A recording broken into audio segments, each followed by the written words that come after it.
Hello students, today we are starting clubbing of income. ये जो income है ये भी अदर सोर्सेज हेड का ही एक पार्ट है। Clubbing,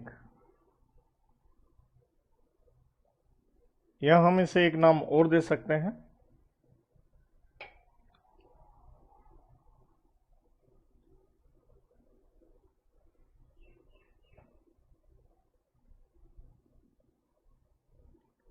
that is aggregation of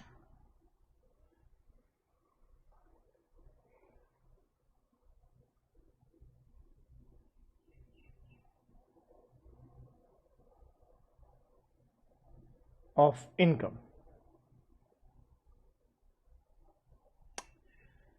ये जो कॉन्सेप्ट है, पहली बात मैं हैंड रिटन नोट्स दे रहा हूं, आप चाहें मेरे साथ में लिख सकते हैं। एक पेज पे पूरा चैप्टर खत्म हो जाएगा। सेक्शन 60 से 65 ये हम पढ़ेंगे। एंड ध्यान रहे, जो सेक्शन नंबर 65 है ये हमारे कोर्स में नहीं है, इंटर में नहीं है, तो कोई टेंशन की बात नहीं है, कोई बहुत बड़ा कंसेप्ट ये नहीं है। तो सबसे पहले हम देखें एग्रीगेशन का मतलब क्या है, या क्लबिंग का मतलब क्या है। बहुत सिंपल मतलब है, किसी और की इनकम आपकी इनकम मानी जाएगी। सर ऐसे कैसे हो सकता है, किसी और की इनकम हमारी क्यों मानी जाएगी? पक्का आपने कुछ ऐसा किया होगा, अपनी टैक्स लायबिलिटी बचाने की आपने कोशिश करी होगी और अपनी इनकम दूसरे को ट्रांसफर कर दी होगी। तो इसलिए हम ट्रांसफर की इनकम नहीं मानेंगे, किसकी इनकम मानेंगे? आपकी। तो इसके पीछे जो सिंपल लॉजिक है या मीनिंग कह लीजिए, ये क्या है? क्लबिंग कुछ नहीं है, this is anti avoidance tax rules, यूं कह सकते हैं। एंटी अवॉइडेंस टैक्स रूल्स हैं।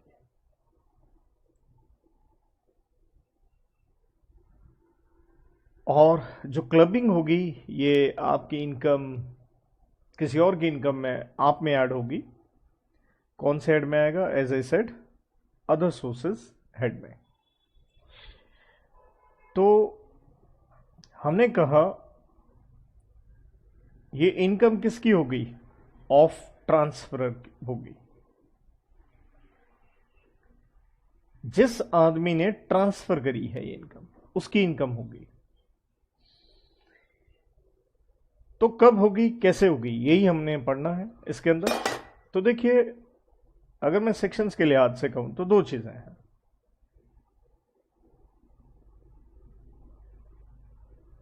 सेक्शन 60 से 63, मेन जो सेक्शन है वो 64 ही है भाई। मेन जो गेम है वो 64 के अंदर ही है।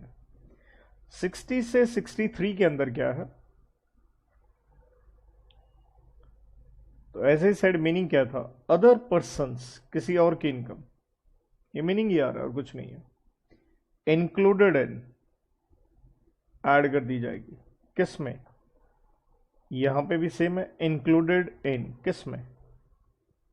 यहां देखिए, जो भी एसएससी है, तो एसएससी कोई भी हो सकता है, इन असेसीज इनकम। लेकिन 64 में क्या देखोगे आप? इन इंडिविजुअल्स इनकम। तो that means, appreciate the difference, 64 exclusively individual के लिए है और पहले वाले सेक्शंस कोई भी एसएससी के लिए है। तो मेन जो ये हरकतें होता है टैक्स बचाने की, ये इंडिविजुअली करता है। सर ऐसा क्यों? अरे यार, आम आदमी है, टैक्स चोरी करना चाहता है, लालच है, ग्रीड है, कंपनियां तो करेंगी नहीं, इसलिए 64 एक्सक्लूसिवली इंडिविजुअल के लिए है। नाउ अब हम पहले 60 से 63 लेने जा रहे हैं। तो यहां से आप समझ गए कि जो सिचुएशन है वो हम या नोट्स अपने कैसे बनाने जा रहे हैं।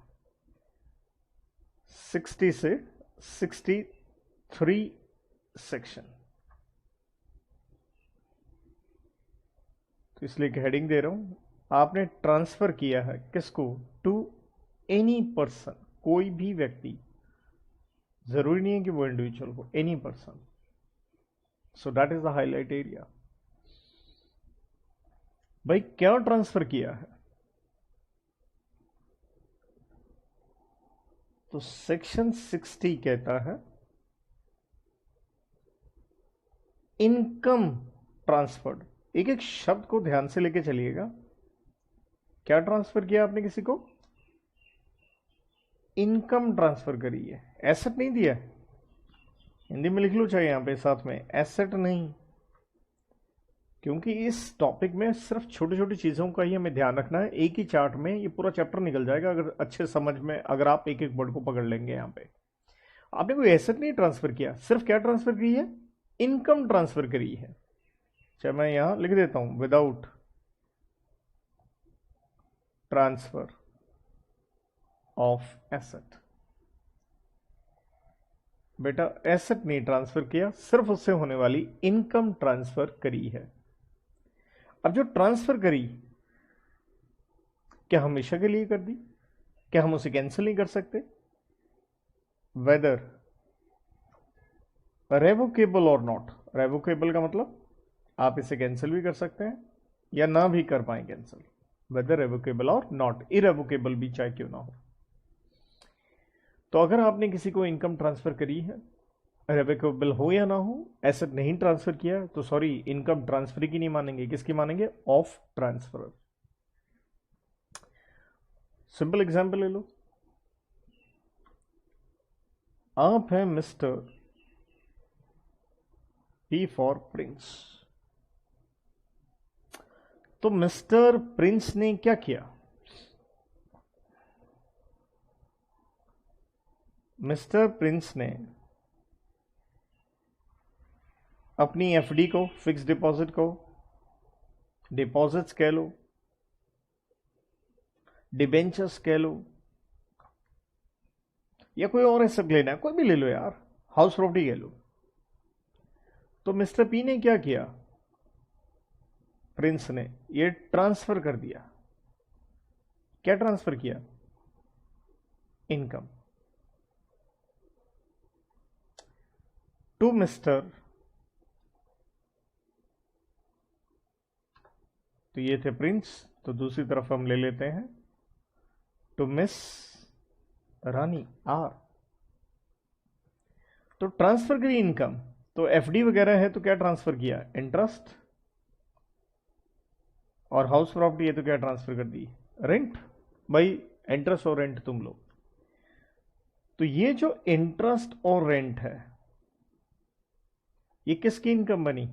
क्लबिंग प्रोविजन ये कहती हैं ये इनकम है of mister Prince, not miss Rani. ये लेके चले आप, क्लियर? क्योंकि एसेट तो किसका है? लॉजिक देख लो ना यार, एसेट किसका है? प्रिंस का। अगर तेरे को इतना ही प्यार था रानी से तो एसेट भी इसको ट्रांसफर करता।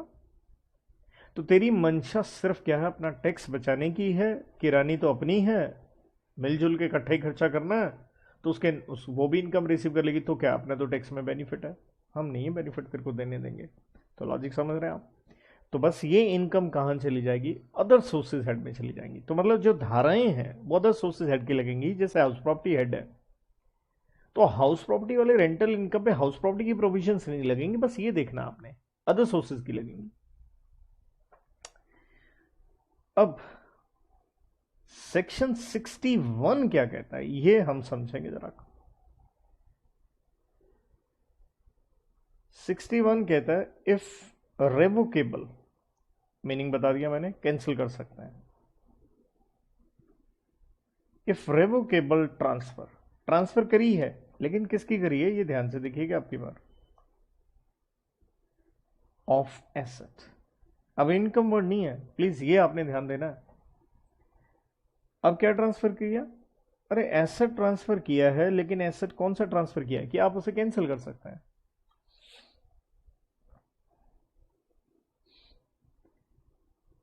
तो अगर रेवोकेबल ट्रांसफर ऑफ एसेट है तो भी क्या होनी है? क्लबिंग आप में होनी है, क्लियर? तो इनकम आपकी मानी जाएगी, क्योंकि एसेट तो किसका है यार? ओनरशिप तो आपकी ही है। आप सेम एग्जांपल ले लो, मतलब दोनों ऊपर और नीचे वाले एग्जांपल में हम फर्क क्या करेंगे? फर्क ये है, ऊपर भी प्रिंस था, वही एफडी या कह लो हाउस प्रॉपर्टी थी। अब की बार आपने क्या ट्रांसफर किया, आपने ट्रांसफर किया एसेट, लेकिन ये ट्रांसफर क्या है, रेवोकेबल है। तो इसलिए जो इंटरेस्ट और रेंट आना था वो स्ट्रेट वे फिर से क्लबिंग की प्रोविजंस लगी। बस दोनों में फर्क इतना है, यहां इनकम है, यहां वर्ड इनकम है, और यहां वर्ड क्या है, एसेट है। This is you have to appreciate, और कुछ नहीं है। क्लियर? तो एक में इनकम है और एक में एसेट है। तो इनकम में स्ट्रेट वे क्लबिंग होनी है, एसेट में तभी होनी है अगर वो रेवोकेबल हो, कैंसलेबल हो। अगर एसेट हमेशा के लिए किसी को दे दिया फिर तो बात ही खत्म हो गई। फिर तो डोंट यू थिंक धारा कौन सी लगी, 56 सबसेक्शन 2 क्लॉज 10 गिफ्ट वाली लगी, राइट। 62 61 के ऊपर ही काम करता है। 62 क्या कहता है, नॉन एप्लीकेबिलिटी नहीं लगेगा सेक्शन 61, या यूं कह लो 62 क्या कहता है, एक्सेप्शन, नो क्लबिंग, कोई क्लबिंग नहीं होनी। इवन इफ, चाहे क्या है, रेवोकेबल ट्रांसफर है, किस चीज की, ये तो आप बताओ, ऑब्वियसली ऑफ एसेट, क्योंकि 61 के ऊपर है। चाहे रेवोकेबल है, हम क्लबिंग नहीं करेंगे, मीन्स हम एक्सेप्शन दे रहे हैं, आपको बेनिफिट दे रहे हैं। भाई कब बेनिफिट दे रहे हैं, इफ ट्रांसफर को मैं यहां शॉर्ट में लिख रहा हूं, अगर transfer do not derive benefit, मतलब जो इनकम आ रही है एसेट से वो ट्रांसफर नहीं ले रहा है, उसे कोई बेनिफिट उसको नहीं हो रहा, प्योरली बेनिफिट ट्रांसफरी को है, माना रेवोकेबल है। एंड जो ट्रांसफर करी है वो क्यों करी है, आपने ट्रांसफर करी है अंडर अ ट्रस्ट, एक ट्रस्ट बनाई गई है, एक ट्रस्ट को एसेट दे दिया गया है। अब ट्रस्ट को एसेट कब देते हैं हम बेटा, फॉर बेनिफिट ऑफ,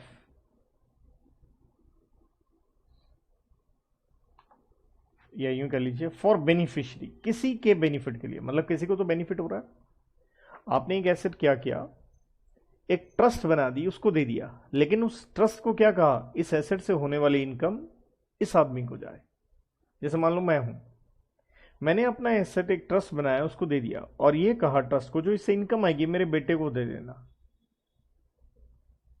या मिस्टर एक्स को दे देना, तो मैं तो बेनिफिट नहीं ले रहा हूं। माना ट्रांसफर जो है रेवोकेबल है, लेकिन मैं अगर कोई बेनिफिट नहीं ले रहा हूं, एंड वर्ड मैंने आपको यहां लिख के दिया है, और ट्रांसफर किसी ट्रस्ट में किए for the benefit of beneficiary. And इसी पॉइंट के साथ में एक इंपॉर्टेंट चीज है, एंड नॉट रेवोकेबल, और ये जो एसेट दिया ना ट्रस्ट को, ये रेवोकेबल नहीं है during life time of beneficiary, मतलब जिसके बेनिफिट के लिए, जिसके बेनिफिट के लिए आपने एसेट ट्रांसफर किया, आपने कहा ये एसेट जब तक वो जिंदा है मैं वापस नहीं लूंगा, जब तक वो जिंदा है मैं एसेट वापस नहीं लूंगा। तो जैसे सिंपल एग्जांपल, वही मिस्टर प्रिंस एसेट दे दिया, रेवोकेबल है, लेकिन जब तक तुम जिंदा हो मैं वापस नहीं लूंगा रानी ये एसेट। तो जब तक रानी जिंदा है एसेट रानी का है, और उस एसेट से होने वाली कमाई प्रिंस ले भी नहीं रहा है, तो ये इनकम किसकी माननी चाहिए, ये रानी की ही मानेंगे। That is the point.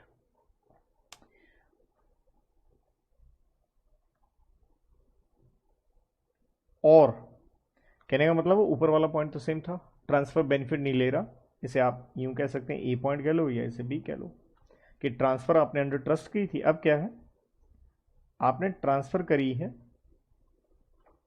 Straight way, किसको करी है, टू ट्रांसफरी, मतलब प्रिंस ने स्ट्रेट वे एसेट किसको दे दिया, रानी को दे दिया।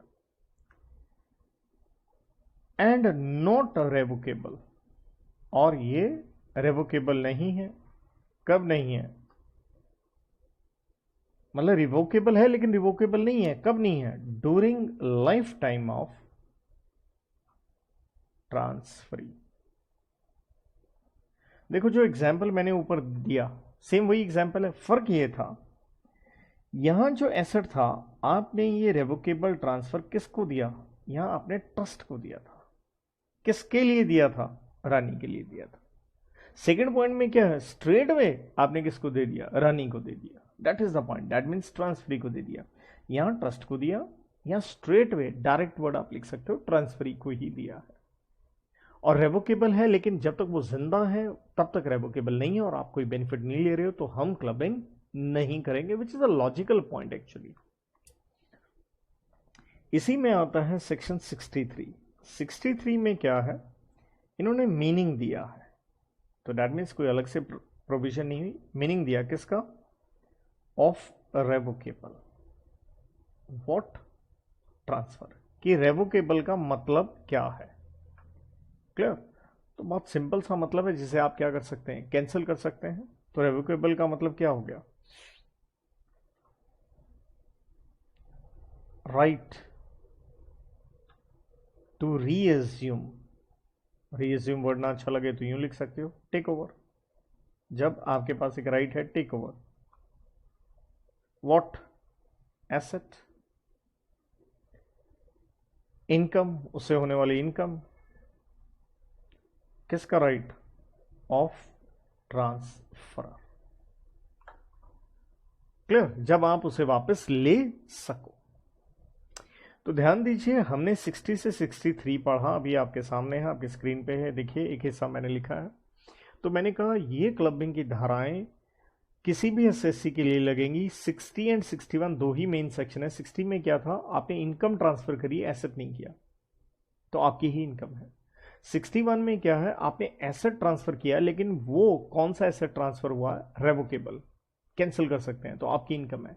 लेकिन 62 ने 61 की एक्सेप्शन करी कि अगर आप बेनिफिट नहीं ले रहे हो, ना डायरेक्टली ना इनडायरेक्टली, किसी रूप से आप बेनिफिट नहीं ले रहे हो, और ये आपने किसी ट्रस्ट को दिया है या आपने ट्रांसफरी को दिया है, लेकिन ये रेवोकेबल नहीं है during the life time of beneficiary और ट्रांसफरी। एंड 63 में सिंपल है रेवोकेबल का मतलब, राइट। तो अब आप समझ गए, हम सीधा सीधा आ गए हैं कौन से सेक्शन पे, सेक्शन नंबर 64 में, जो एप्लीकेबल होगा किस केस में, इंडिविजुअल के केस में।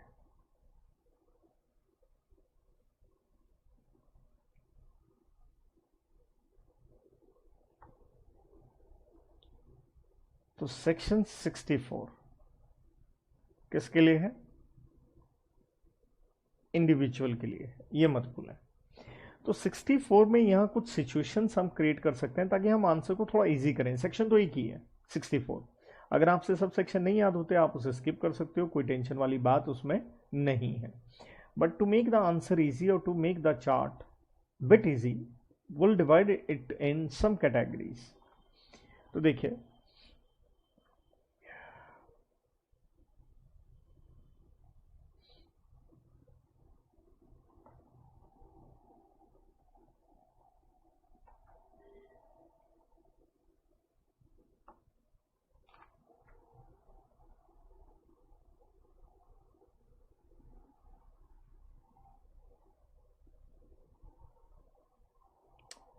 यहां पे हम इस प्रोविजन के अंदर पहला जो हिस्सा मैं बना रहा हूं, कुछ कॉन्सेप्ट्स हम देखेंगे। सबसे पहले मैं ले रहा हूं section 64 sub section 1 clause number 4, कुछ क्योंकि पार्ट्स में मैं डिवाइड करने वाला हूं ताकि हम कंपैरेटिव डिफरेंस वगैरह देख सकें, चीज़ों में फ़र्क क्या है। तो 64 1 क्लॉज 4 अगर आप इतना इस ढंग से याद कर सकें तो आपने क्या ट्रांसफर किया है,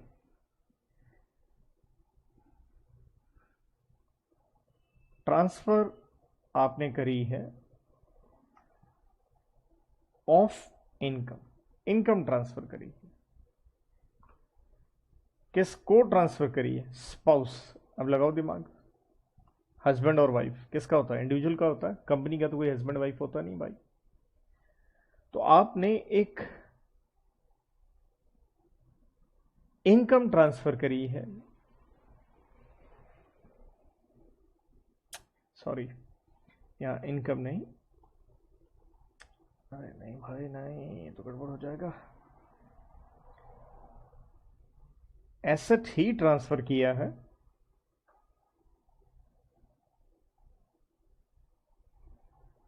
किसको ट्रांसफर किया है? स्पाउस को किया है। एक एसेट ट्रांसफर किया है, not the income, to spouse.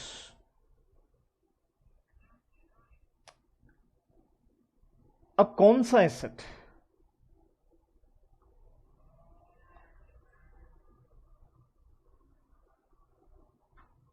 कोई भी, एनी एसेट अदर देन, बस ये नहीं करना। कौन सा एसेट? House property. तो this is very important coming up. कोई भी एसेट ट्रांसफर किया है, अपनी वाइफ को ट्रांसफर किया है, हस्बैंड को ट्रांसफर किया है, लेकिन किसको छोड़ रहे हैं हम क्लबिंग में? हाउस प्रॉपर्टी को। मतलब मकान अपनी बीवी के नाम कर दिया तो क्लबिंग नहीं होगी सर? नहीं, आप यहां एक गलती करेंगे। आप प्लीज हाउस प्रॉपर्टी हेड में जाओ। हाउस प्रॉपर्टी हेड में आप अंडर सेक्शन 27 हम लोग पढ़ा करते थे, डीम्ड ऑनर, याद करो। तो हाउस प्रॉपर्टी में को हमने एक्सक्लूड क्यों किया? क्योंकि हम ऑलरेडी पढ़ के आ चुके हैं कि हाउस प्रॉपर्टी अगर आपने ट्रांसफर की है ना, अगर अपनी बीवी को, तो ऑलरेडी हाउस प्रॉपर्टी इनकम हम मान रहे थे हस्बैंड की, लेकिन कौन से हेड में क्लबिंग हो रही थी? बस फर्क इतना है कौन से हेड में क्लबिंग हो रही थी, हाउस प्रॉपर्टी हेड में। सर इससे फर्क क्या पड़ा? फर्क ये पड़ा बच्चों, हाउस प्रॉपर्टी हेड में ही अगर उसको ऑनर मान लिया गया है तो प्रोविजंस इनकम निकालने के लिए हाउस प्रॉपर्टी हेड की लगी, ना कि अदर सोर्सेज की। So this is you have to understand कि सेक्शन 20, इसलिए जब हम कोई पुराना सेक्शन पढ़ते हैं बड़ा इंपॉर्टेंट होता है, आप हाउस प्रॉपर्टी हेड में जाके सेक्शन 27 पढ़ें दोबारा से। कहने का मतलब है यहाँ गलती ना हो, मैं हल्का से एक एग्जाम्पल बना के देता हूँ। हस्बैंड ने अगर हाउस प्रॉपर्टी अपनी स्पाउस को दी, तो देखा जाए स्पाउस क्या बनी? ऑनर, लेकिन हमने हस्बैंड को ही क्या मान लिया था? Deemed honour. तो इसलिए इनकम किसकी हुई? Of husband under what? HP head. बस ये फर्क है। तो हाउस प्रॉपर्टी के हेड के अलावा अगर कोई और ऐसे ट्रांसफर करोगे, फर्क क्या पड़ा? प्रोविजंस लगेंगी अदर सोर्सेज हेड की।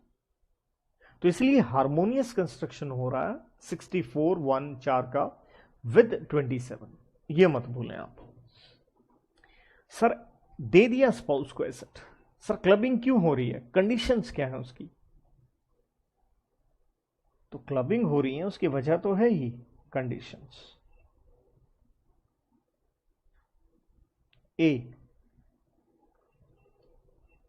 Without adequate consideration. आप अपनी बीवी को एसेट बेच सकते हो, कोई दिक्कत नहीं है, बट पैसे तो लो। पैसे नहीं ले रहे हो तो वहीं से तो बांस आ रही है किस चीज की? मैनिपुलेशन की। इसलिए तो हम क्लबिंग कर रहे हैं, वरना नॉर्मली बेचो आप, एसेट बेचोगे कैपिटल गेन हेड में इनकम आ जाएगी, कोई दिक्कत नहीं। तो आपने बिना कंसिडरेशन के ये ट्रांसफर करी है, इसलिए हम क्लबिंग कर रहे हैं। और without agreement to live apart clubbing नहीं होगी। अगर आप में एग्रीमेंट हो गया, हमने साथ में नहीं रहना, साथ में नहीं रहना तो प्रॉपर्टी तो बांटेंगे हस्बैंड वाइफ, तो नहीं होगी। आप साथ में ही रह रहे हो, फिर क्यों ट्रांसफर कर रहे हो अपनी बीवी के नाम? आई होप सो बीवी आपकी होगी, एसेट तो आपका है ही है। So that is a common sense, इसलिए क्लबिंग कर रहे हैं। और देखिए हमने वर्ड स्पाउस कहा है, तो इसलिए क्लबिंग कब करेंगे हम?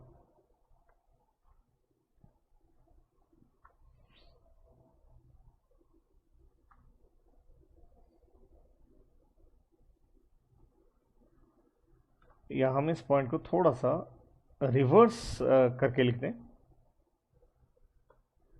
मैं रिवर्स करके यहां लिख रहा हूं, नो क्लबिंग, नहीं करेंगे क्लबिंग। तो अंडरस्टूड है? ऊपर वाले ए बी पॉइंट रिवर्स करो कि भी कंसिडरेशन है, क्लबिंग नहीं होगी। एग्रीमेंट टू लिव अपार्ट है, क्लबिंग नहीं होगी। राइट, तो पहले दो पॉइंट आप इस ढंग से भी देख सकते हैं। और तीसरा,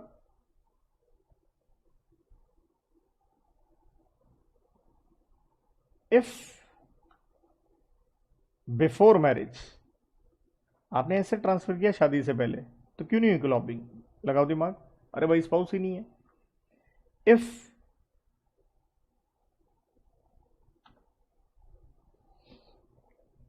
अब क्लबिंग होनी किस चीज की है? एसेट ट्रांसफर किया है, क्लबिंग होनी तो इनकम की है ना, उस एसेट से होने वाली इनकम की। इफ एट टाइम ऑफ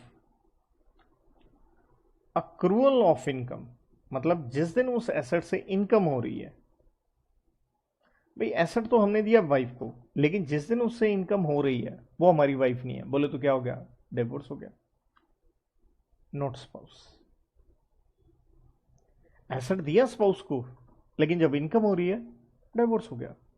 तो क्लबिंग तो इनकम की होनी है, इसलिए नहीं होगी क्लबिंग। या एसेट अक्वायर्ड जिससे इनकम होनी है by spouse out of pin expenses. Sir ये पिन क्या होता है, आप पूरा लिख सकते हैं।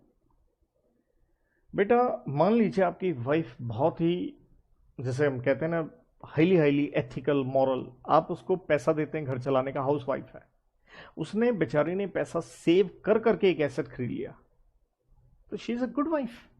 तो उससे होने वाली इनकम हस्बैंड में क्लब नहीं होगी, यहां बेनिफिट दो आप, बिकॉज बीवी बहुत ग्रेट है।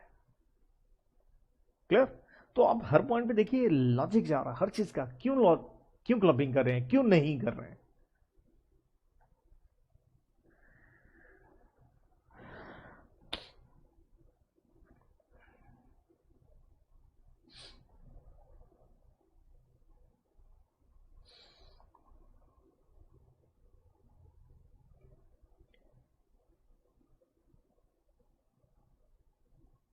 ओके, इसके अंदर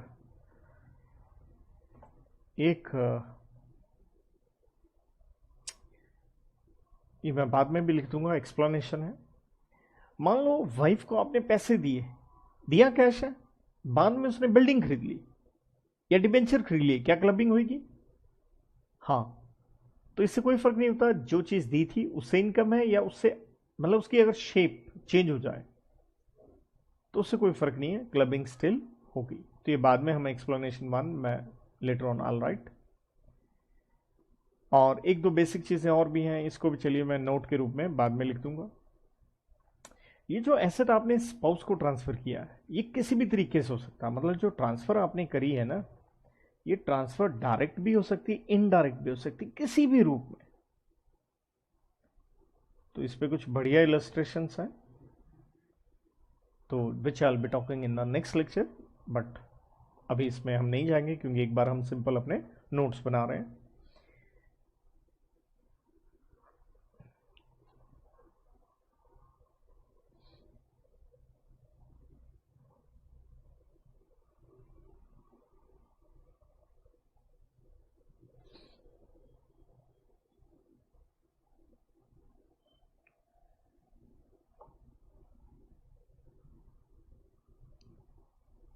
हम इसको कुछ पॉइंट्स बना लेते हैं, पॉइंट नंबर 1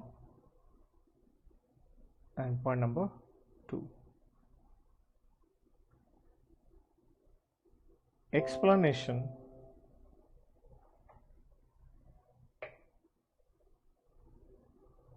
explanation number 3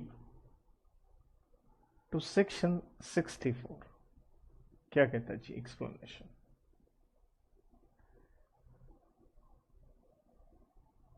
कहता आपने एसेट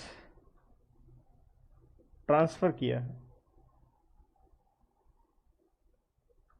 किसको? स्पाउस। सेम पॉइंट आ गया ऊपर वाला, लेकिन एक थोड़ा चेंज और करेंगे, और सन्स वाइफ, आपके बेटे की स्पाउस, डॉटर इन लॉ जिसे कहते हैं। तो हमने इनको एसेट ट्रांसफर कर दिया, अब फर्दर होता क्या है?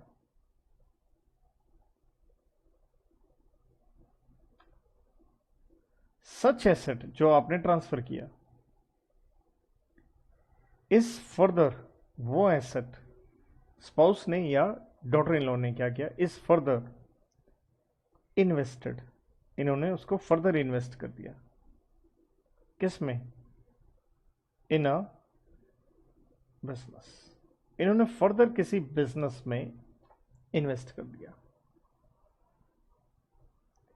अब बिजनेस कौन सा, यहां देखिए हम 2 पॉइंट बनाएंगे। आपने फर्दर इन्वेस्ट किया है, that is the important part.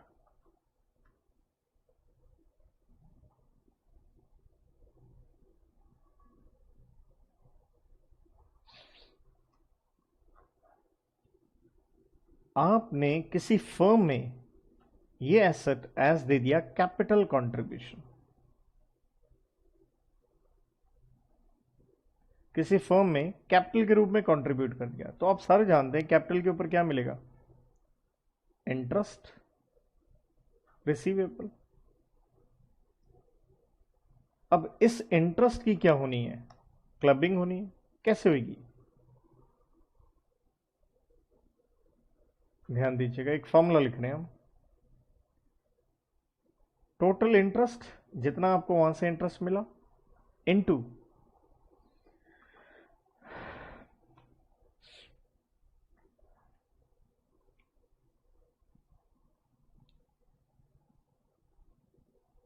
Value of investment. तो जो आपने इन्वेस्टमेंट करी कहां से करी, आउट ऑफ एसेट। कौन सा एसेट, जो आपको ट्रांसफर किया गया था, divided by total value of investment. और ये फर्म है तो टोटल वैल्यू ऑफ इन्वेस्टमेंट का मतलब यहां क्या आ गया, कैपिटल ही आ गया। सर ये पॉइंट समझ में नहीं आया, अब एग्जांपल देखना एक। मान लो हस्बैंड ने वाइफ को कैश दिया जी 5 लाख का, ठीक है। वाइफ भी हो सकती थी, डॉटर इन लॉ भी हो सकती थी, दोनों के लिए पॉइंट है। वाइफ ने ये फर्म में कैपिटल लगा दी 8 लाख, हस्बैंड ने तो 5 लाख दिए थे, 8 लाख लगाइए। इस 8 लाख पे ऊपर मान लो इंटरेस्ट आ गया 80,000। अब क्लबिंग होनी है, किस में होनी है, इन हस्बैंड। तो कैसे होनी चाहिए, 80,000 की थोड़ी होनी चाहिए, 80,000 थोड़ी था उसका पैसा। उसका पैसा तो कितना था, multiply with what, 5 lakh divide by what, 8 lakh. यही ऊपर लिख के दिया है। तो क्लबिंग 50,000 की हुई। तो हमने क्या देखा, क्लबिंग प्रोपोर्शनेट भी हो सकती है। तो सिंपल यहां पे लॉजिक्स कॉमन सेंस यूज करते जाओ, हर चीज बड़े आराम से समझ में आएगी कि हाँ चैप्टर में इतना कुछ दम ही नहीं है, राइट।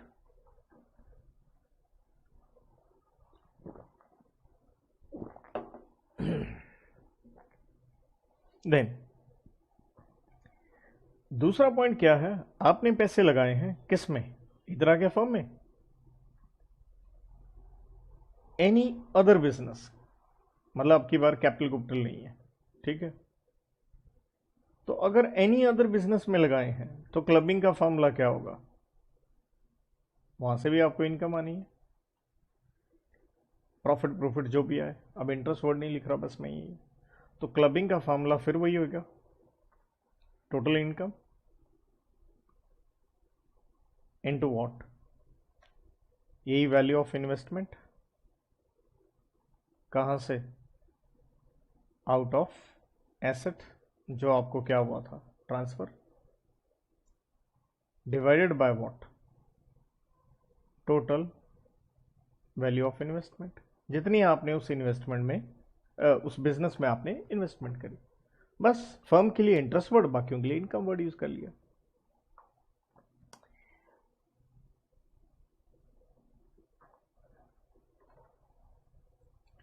तो ये हमने पढ़ा इसमें सेकंड पॉइंट। अब हम ले रहे हैं थर्ड पॉइंट। सेक्शन 64 वही चल रहा है, sub section 1 clause 6।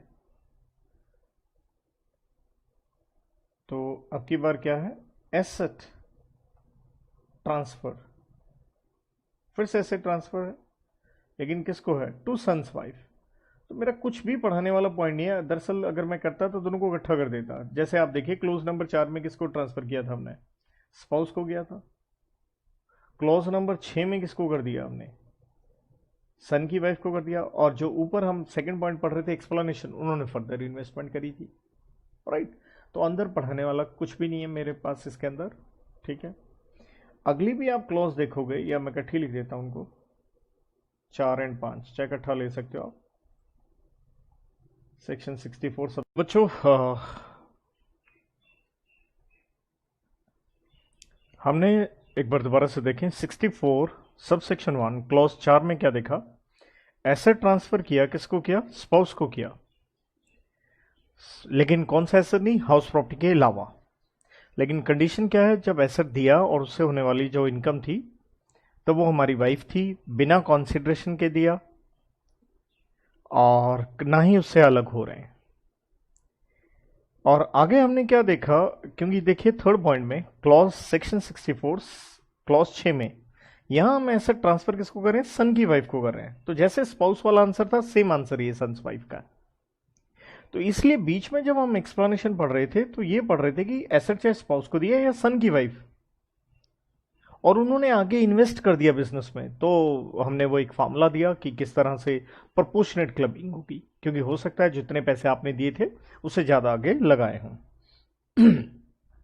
Same way ये पॉइंट नंबर 4 और 5 जो मैं लिख रहा हूं, ये सेम है, सेम पैटर्न पे है। क्लॉज 7 और 8 क्लॉज है, और दोनों में क्या चीज है? एसेट ट्रांसफर किया गया है, किसको किया गया है?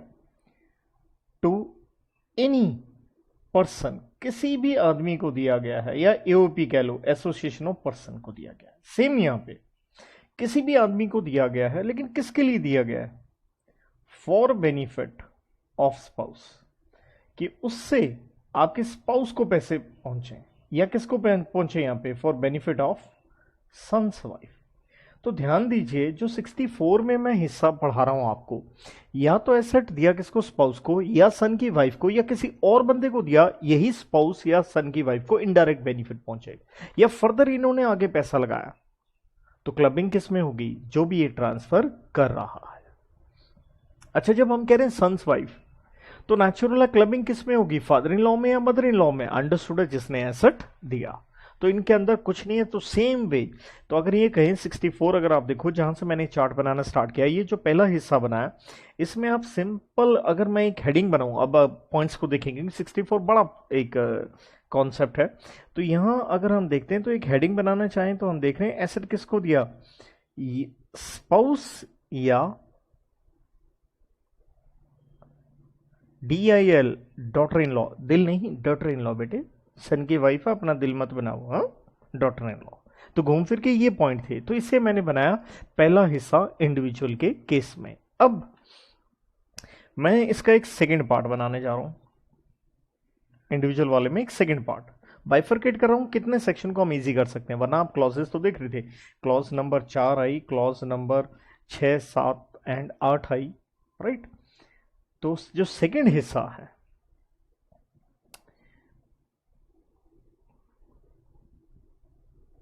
सेक्शन वही है 64 सब सेक्शन 1 क्लॉज 2। तो इतनी सारी क्लॉजेज लॉन्ग रन में नहीं भी याद रहती हैं, तो मैं ये कहता हूँ 64, लेकिन 64 में इतने पॉइंट है, वो पॉइंट तो याद रह जाए, इसलिए चार्ट में हम बाइफर्केशन कर रहे हैं। तो इसमें हम क्या कर रहे हैं, है तो स्पाउस वाला पॉइंट है, बट डिफरेंट है यार। इनकम टू स्पाउस, इनकम हो रही है, स्पाउस को हो रही है, ठीक है, वही बीवी को हो रही है। किससे हो रही है? कहां से आ रही है income? From a concern, concern का मतलब कंपनी, कंपनी कोई भी फर्म, प्रोप्राइटरशिप, वहां से हो रही है। जो इनकम हो रही है, कैसे हो रही है? एज रेमुनरेशन, वहां से तनख्वाह मिल रही है स्पाउस को, रेमुनरेशन वही सैलरी वगैरह, ठीक है, यूं कह लो स्पाउस वहां पे नौकरी कर रही है। तो क्लबिंग क्यों कर रहे हैं हम?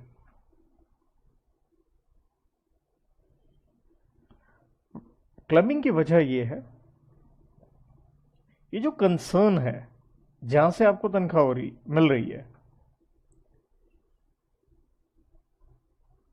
इन विच, इसमें आपके हस्बैंड का, जिसको हम यहां पे इंडिविजुअल कह रहे हैं, हैज सब्सटेंशियल इंटरेस्ट, उसमें आपके हस्बैंड का सब्सटेंशियल इंटरेस्ट है। देखिए सब्सटेंशियल इंटरेस्ट की डेफिनेशन आती है अंडर सेक्शन 2 सब सेक्शन 32। सब्सटेंशियल इंटरेस्ट आप अदर सोर्सेज में पहले भी पढ़ के आ चुके हो, 2 सब section 22 clause E deem dividend वाला, अगर आपको याद हो तो इसका बेसिक मतलब है 20% आपके पास वोटिंग राइट है। अगर कंपनी है तो वोटिंग राइट किससे होते हैं, इक्विटी शेयर से होते हैं, या फिर यूं कह लीजिए 20% आपका प्रॉफिट्स में क्या है, शेयर है। अगर आप कंपनी नहीं है, कोई और है, अदर कंसर्न है, राइट, वहां से 20% आपका हिस्सा है। तो अब सिंपल सी बात समझने की कोशिश करें। जैसे हम एग्जांपल लें फिर से, हमारे मिस्टर प्रिंस और इनकी स्पाउस मिस या मिसेस रानी, ये जो रानी है ये क्या कर रही है, ये जॉब कर रही है।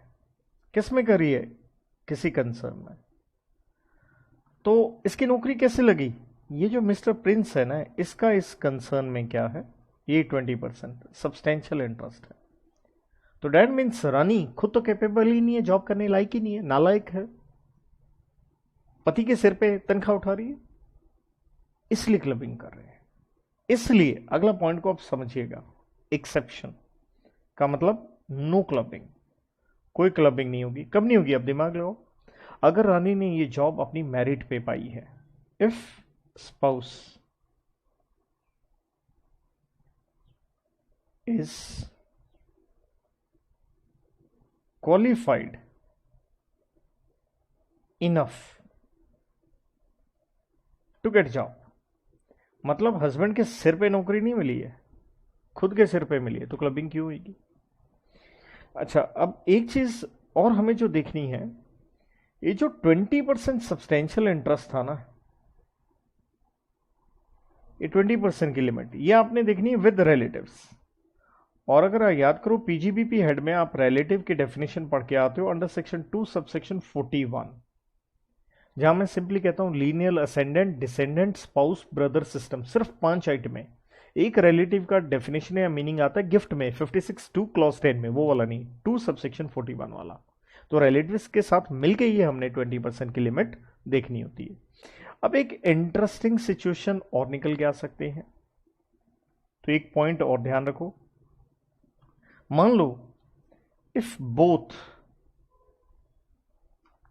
Husband and wife has substantial interest, वो कोई कंसर्न थी ना, उसमें दोनों का सब्सटेंशियल इंटरेस्ट है, सब्सटेंशियल इंटरेस्ट, तो क्लबिंग किस में करें,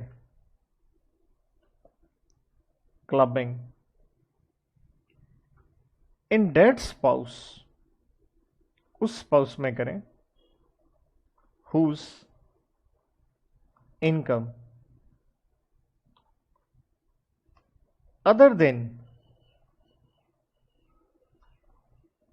दिस रेमुनरेशन। ये जो रेमुनरेशन मिल रही है ना, इसको छोड़ दो, इसके अलावा जिसकी रेमुनरेशन, इस रेमुनरेशन को छोड़ दो, इसके अलावा जिसकी इनकम, कोई और income, whose income other than this remuneration is higher, क्योंकि दोनों का ही सब्सटेंशियल इंटरेस्ट है, तो क्लबिंग किस में करें, जिसकी कमाई इस रेमुनरेशन को छोड़ते हुए कोई और कमाई कहीं से भी किसी भी हेड में ज्यादा हो, तो उसमें हम क्लबिंग करेंगे। अच्छा, एक चीज और ध्यान रखिएगा, क्योंकि हम बात कर रहे हैं रेमुनरेशन की, तो रेमुनरेशन का मतलब है इनकम कौन सी आई, तो कहते हैं रेमुनरेशन जब निकालेंगे provisions of salary head to apply, तो जैसे सैलरी हेड था वैसे निकालेंगे, बट इनकम दिखानी कहां पे है, चार्जेबल अंडर अदर सोर्सेस में। तो यहां कुछ अच्छे एग्जांपल्स बनते हैं, बट एज आई सेड, इस लेक्चर से हम अपने हैंड रिटन मोटे मोटे नोट्स बना रहे हैं। तो नेक्स्ट वीडियो जहां आपको एग्जांपल्स और गहराई में कि प्योरली हम एग्जांपल्स पे जाएं, तो हम नेक्स्ट वीडियो से, उसमें नेक्स्ट क्लास से सारे के सारे इन चीज़ों पे दोबारा से, जो कि यूं कह लीजिए एक सेकेंड रिवीजन हो जाती है, या फिर किसी ने पहले भी किया हो, तो उनके लिए ये वाला वीडियो ही मोर देन सफिशिएंट है। तो यहां मैं मोटा मोटा हर पॉइंट बताने की कोशिश कर रहा हूं, लेकिन मैं प्योरली एग्जांपल्स को आज पिक नहीं कर रहा हूं यहां पे। इसके बाद बच्चों, मैं इसे आखिरी हिस्सा कहता हूं और बड़ा इंपॉर्टेंट मानता हूं।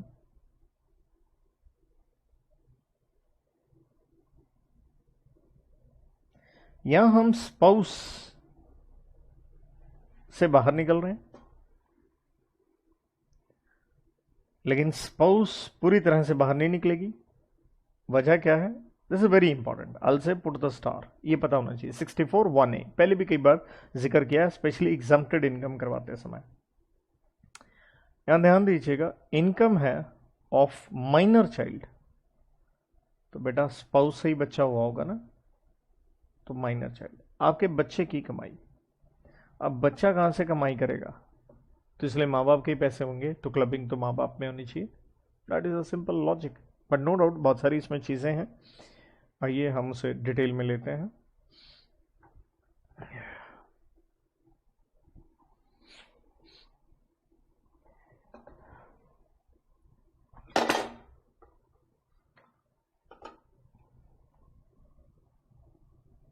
तो पहले हम थोड़ा इसको नेगेटिव वे में स्टार्ट करते हैं। एक्सेप्शन, एक्सेप्शन का मतलब क्या हो गया? कोई क्लबिंग नहीं होनी है। कब नहीं होगी?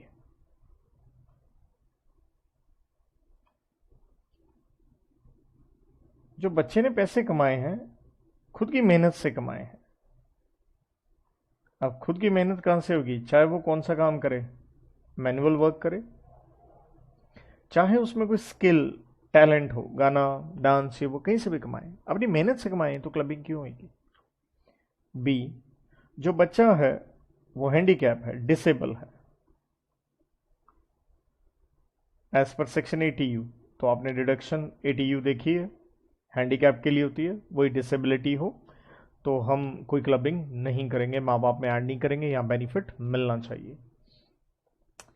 अब हमने बात करी बच्चे की, तो बच्चा जो है, देखिए उसके अंदर स्टेप चाइल्ड, अडॉप्टेड चाइल्ड दोनों आ जाते हैं।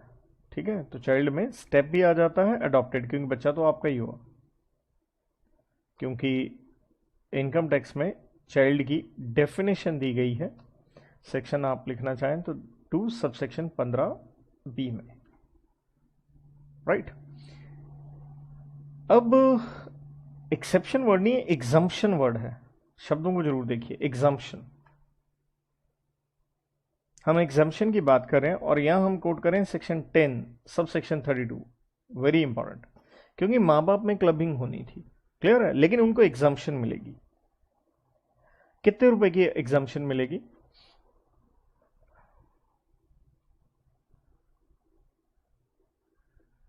टू पेरेंट्स, मां बाप को मिलेगी ₹1500 पर चाइल्ड। तो 2 बच्चों की कमाई है तो 3000 रुपए तक एग्जाम्प्ट हो सकती है, और 1500 से कम है तो पूरा एग्जाम्प्ट हो गया। तो ये माँ बाप में क्लबिंग करेंगे, लेकिन 1500 की माँ बाप को एग्जाम्पशन मिलेगी। अब पेरेंट्स में क्वेश्चन आता है, फादर में क्लबिंग होगी या मदर में क्लबिंग होगी? That is very important. So देखिए, इसके अंदर फिर से 2 बातें निकल आती हैं। माँ बाप क्या साथ में रह रहे हैं या अलग हो चुके हैं, डाइवोर्स्ड हैं?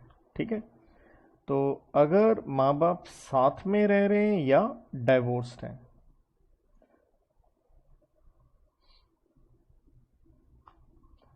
तो अगर साथ में रह रहे हैं, उस पेरेंट में होगी हुज अदर इनकम, मतलब ये जो बच्चे वाली इनकम उसको छोड़ते हुए इज हायर। तो लॉजिक उसका क्या है? ताकि जिस माँ बाप में क्लबिंग हो उसको हाई टैक्स लगे, that is the point. Whose other income, बच्चे की इनकम को छोड़ते हुए वो ज्यादा हो। और अगर डाइवोर्स्ड है, हु मेंटेन्स चाइल्ड, जिसका मतलब हुआ जिसके साथ बच्चा रह रहा है, जो बच्चे का खर्चा उठा रहा है। और बच्चा अगर माँ बाप ही नहीं है तो क्लबिंग तो हो नहीं सकती, तो उसके लिए, उस माइनर बच्चे के लिए उसके लीगल गार्डियन रिटर्न फाइल करते हैं। अच्छा, एक चीज और इंटरेस्टिंग जो निकल के आती है वो ये ध्यान दीजिए, अगर आपका बच्चा जो है वो माइनर है और लेकिन वो मैरिड है, साथ में डॉटर है, इससे पंगा क्या हुआ डॉटर होने से? सोचो, क्योंकि इससे पहले हम पढ़ाए थे कि क्लबिंग स्पाउस में होती है। तो डॉटर है, माइनर है, मैरिड है, तो प्रॉब्लम ये है क्लबिंग स्पाउस में होगी या पेरेंट्स में होगी। तो यहां ध्यान दीजिएगा, क्लबिंग विथ स्पाउस, तो पेरेंट्स का यहाँ कोई रोल नहीं आएगा। आप अपने स्पाउस के साथ रह रहे हैं तो उसी के साथ क्लबिंग होगी, जो हमने पढ़ा कहाँ, 64(1) क्लॉज नंबर 4 के अंदर, तो उसमें क्लबिंग होगी। देन बच्चों it's the last point clubbing के ऊपर, सेक्शन 64, ये सब सेक्शन 2 है, 1 हट गया। 1 में सीधा सीधा क्या था, है तो वही इंडिविजुअल वाले पॉइंट, आपका परिवार ही है वहां पे सारा, स्पाउस था और एक वो कंसर्न वाला हमने अलग रखा, एंड देन बच्चे ले आए थे, spouse and daughter in law एक तरफ था। तो 64(2) में क्या है, कन्वर्जन इनटू HUF प्रॉपर्टी। तो आप हो तो इंडिविजुअली ना, मेंबर हो HUF के, आपने अपना पर्सनल एसेट कहां डाल दिया, HUF में डाल दिया। मतलब आप HUF के क्या हो, एक मेंबर हो, मेंबर हो तो आप इंडिविजुअल हो गए, आपका एक पर्सनल, कोई भी आप अपना काम कर रहे हो, इनकम कमाई, इस कमाई से क्या लिया आपने, एसेट, ये एसेट कहां डाल दिया आपने, कॉमन पूल ऑफ HUF। आपने कहा भाई हम इकट्ठा रहते हैं तो हम सबका ही एसेट है, लेकिन ध्यान दीजिए ये क्लबिंग होगी, HUF की इनकम हम नहीं मानेंगे, आपकी ही हम इनकम मानेंगे। और लेकिन अगर कल पार्टीशन हो जाए HUF में, तो जब पार्टीशन होगा तो सभी को अपना क्या मिलेगा, share, only share of self plus spouse. तो स्पाउस वाले हिस्से की ही क्लबिंग होगी, पूरी इनकम आपकी नहीं मानेंगे क्योंकि अब आप अलग हो गए, उस एसेट का बंटवारा हो गया तो आपको तो सारा आया नहीं, तो अब क्लबिंग सिर्फ किसकी होनी चाहिए, आपको आपके हिस्से की इनकम माननी चाहिए और स्पाउस वाली। तो विद दिस ये क्लबिंग मैंने कहा था एक पेज पे हम लिख के देंगे, तो A4 बिल्कुल आपका रजिस्टर का पेज मैंने ये लिख दिया है। लेकिन आप ध्यान दीजिए पहला क्या है, मैं एक बार आपको रिवीजन दे रहा हूं, मेरे साथ कोशिश करें आपको याद हो। 60 से 63 तक सेक्शन क्या था, ये क्लबिंग कोई भी एसएससी कोई भी पर्सन हो। तो 60 में हमने क्या किया था, आपने सिर्फ इनकम ट्रांसफर करी थी, एसेट नहीं ट्रांसफर किया था, क्लबिंग होगी। 61 में आपने एसेट ट्रांसफर किया बट वो रेवोकेबल था इसलिए क्लबिंग होगी, लेकिन 62 ने एक्सेप्शन दी थी, क्लबिंग नहीं करेंगे क्योंकि रेवोकेबल ट्रांसफर है, आप बेनिफिट नहीं ले रहे हैं और वो ट्रांसफर की लाइफ टाइम तक रेवोकेबल नहीं है, या ट्रस्ट को दिया है तो बेनिफिशियरी की लाइफ टाइम तक रेवोकेबल नहीं है। 63 में सिर्फ रेवोकेबल का मीनिंग था कि आप उसे रीअज्यूम या टेक ओवर कर सकते हैं उस एसेट को। देन इंडिविजुअल वाले में मैंने आप चार्ट को भी आप देखें तो 3 हिस्सों में इसे स्प्लिट किया। पहला हिस्सा क्या है, अगर आप एग्जैक्टली सेक्शंस में ना, क्लॉज में ना जाना चाहे, मैं क्लॉज की भी बात करूंगा। आपने स्पाउस या डॉटर इन लॉ वाले पॉइंट थे, स्पाउस को एसेट दिया या डॉटर इन लॉ को दिया या आपने किसी और को दिया, उनके बेनिफिट के लिए दिया या फर्दर उन्होंने आगे इन्वेस्ट कर दिया, तो हमने कहा क्लबिंग तो होगी जनाब, राइट। तो आगे इन्वेस्ट किया तो हमने कहा जितना आपका पैसा है प्रोपोर्शनेट ही क्लबिंग होगी।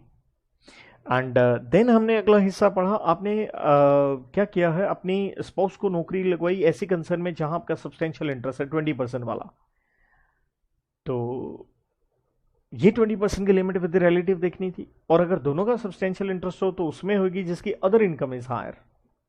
एंड 64(1)A, जिसे मैं एग्जैक्टली कहूंगा 1A के नाम से ही आपको याद होना चाहिए, ये माइनर चाइल्ड की थी, तो नहीं होगी क्लबिंग अगर उसने खुद कमाया है, मैनुअल हो, स्किल हो या डिसेबल्ड हो। डिसेबल्ड में ना भी खुद कमाए हो क्लबिंग नहीं होगी, लेकिन क्लबिंग उस माँ बाप में होगी जिसकी अदर इनकम हायर है, और अगर वो अलग रह रहे हैं तो जो बच्चे को मेंटेन कर रहा है, लेकिन नो डाउट माँ बाप को प्रति बच्चा 1500 रुपए की सेक्शन 10 सब सेक्शन 32 में एग्जम्पशन भी मिलेगी। और माइनर मैरिड डॉटर हो तो जनाब क्लबिंग होगी, लेकिन हस्बैंड में होगी, यहाँ नहीं आएंगे हम। एंड 64(2) में था, आप एचएफ के मेंबर हो, अपना पर्सनल एसेट उनके पूल में डाल दिया तो ये इनकम आपकी पूरी की पूरी मानी जाएगी। लेकिन कल पार्टीशन हो जाता है तो जितना हिस्सा आपका और आपकी बीवी का है वही क्लबिंग होगी। अच्छा, एक दो चीज़ें और आप इसे मैंने कहा था एंड में हम लिख देंगे, तो आप इसे पॉइंट्स टू बी नोटेड बना के एक छोटा सा हेडिंग आप ले लीजिए, दो तीन चीज़ों से related, points to be noted. देखिए, मैंने कहा था अगर आपने एसेट दिया है, अगर जो भी आपने एसेट ट्रांसफ़र किया, अगर इस एसेट की आइडेंटिफिकेशन में चेंज आता है स्टिल क्लबिंग होगी। तो जैसे मैं कह रहा था, आपको कैश दिया गया और उसने कैश से एसेट खरीदा तो चेंज हो गया ना, क्लबिंग तो स्टिल होगी। शेयर्स दिए थे, बेच करके बिल्डिंग ले ली, क्लबिंग तो स्टिल होगी या कुछ भी। लेकिन दूसरा है no accretion, no clubbing on accretion. अच्छा पॉइंट है ये, no clubbing on accretion. Accretion को आसान वर्ड ले सकते हैं आप, income, sorry addition, on addition. इसको एक एग्जाम्पल से आप समझ लीजिए। जैसे मान लो डिबेंचर्स दिए, 10% डिबेंचर्स से 1 लाख के थे, तो इसके ऊपर इंटरेस्ट आ जाएगा 10,000, क्या हो जाएगी, क्लबिंग हो जाएगी।